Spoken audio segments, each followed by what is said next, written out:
السلام علیکم محترم بزرگوں اور دوستوں، آج ہم آپ کو ایک ایسے شخص کی کہانی سنانے جا رہے ہیں جو اس دنیا میں جنت بنانے کا خواب دیکھنے لگا۔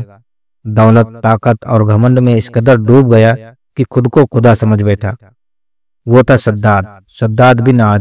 اس نے ایک ایسی جنت بنانے کا اعلان کیا جو اللہ کی جنت سے بہتر ہو۔ کیا وہ اس میں داخل ہو سکا؟ کیا اللہ نے اسے اجازت دی؟ آئیے سنتے ہیں ایک حیرت انگیز اور عبرتناک داستان، شداد کی جنت اور اس کا انجام۔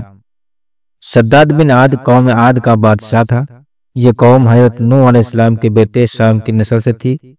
قوم عاد جسمانی طور پر بہت طاقتور تھی۔ ان کے محل اور اونچے اونچے ان کے شہر مضبوط قلعوں سے بھرے ہوئے تھے۔ شداد اور اس کا بھائی شدید دونوں نے مل کر بہت ہی زمینوں کو فتح کیا، مگر جلد ہی شداد نے دل میں گھمنڈ کر لیا۔ وہ خود کو دوسروں سے بہتر سمجھنے لگا اور پھر اس نے کہا، اگر اللہ جنت بناتا ہے تو میں بھی بناؤں گا، بلکہ اس سے بھی عالیشان بناؤں گا۔ شداد نے اپنے وزیروں اور غلاموں کو حکم دیا، مجھے ایک ایسی جنت چاہیے جس میں سونے چاندی کے محل ہوں، ہیروں کے درخت ہوں اور موتیوں سے جڑی زمین ہو۔ پوری دنیا میں اعلان کروا دیا گیا، جو کوئی نایاب چیز لا سکتا ہے لے آئے۔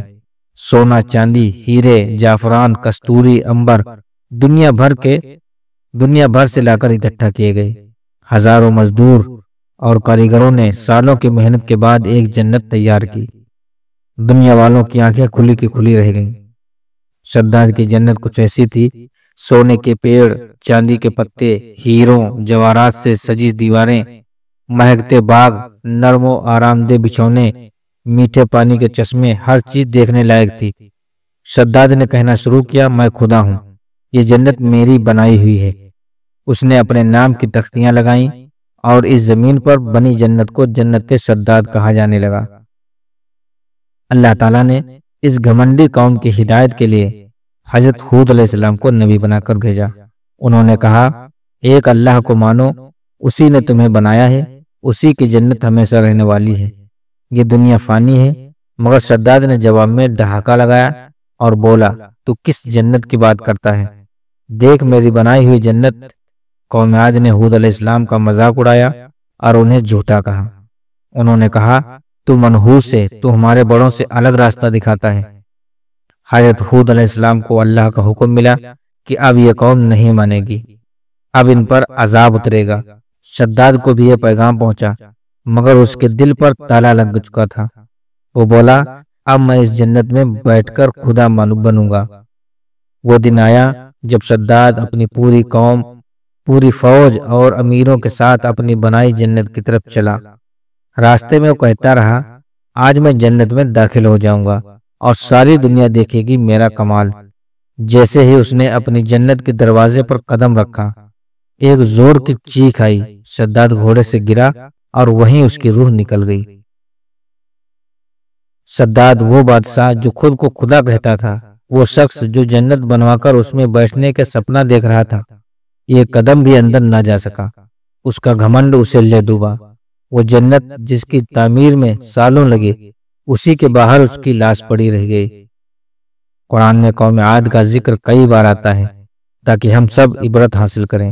اللہ تعالیٰ فرماتے ہیں، کیا تم نے نہیں دیکھا کہ تم نے پہلے قوم عاد کتنی طاقتور تھی؟ شداد نے سوچا کہ دولت سے جنت خریدی جا سکتی ہے، مگر اللہ تعالیٰ نے دکھا دیا کہ جنت ایمان اور نیک عمل سے ملتی ہے۔ نہ طاقت کام آئی، نہ دولت، نہ محل کام آیا، نہ سونا، آخر میں ایک انسان مٹی میں جا ملا۔ دوستوں، شداد کی جنت، شداد کی کہانی صرف ایک قصہ نہیں، یہ ایک سبق ہے۔ ہم سب کو سوچنا چاہیے کہ ہم بھی دنیا کی جنت میں اتنے مشغول ہو چکے ہیں کہ اصل جنت کو بھول گئے ہیں۔ اصلی جنت اللہ کی ہے، جس میں داخل ہونے کے لیے گھمنڈ نہیں بلکہ نمرتا چاہیے، دولت نہیں بلکہ نیکی چاہیے۔ دعا کریں، یا اللہ ہمیں گھمنڈ سے بچائے اور ہم کو اپنی جنت عطا فرمائے۔ محترم بزرگوں، دوستوں، ہم سب کو چاہیے کہ دین پر چلنے کی کوشش کریں، 5 وقت نماز پڑھنے کی کوشش کریں اور نبی کریم کے بتائے ہوئے راستے پر سنتوں پر عمل کرنے کی کوشش کریں۔ اب ملتے ہیں اگلی ویڈیو میں، تب تک کے لیے اللہ حافظ۔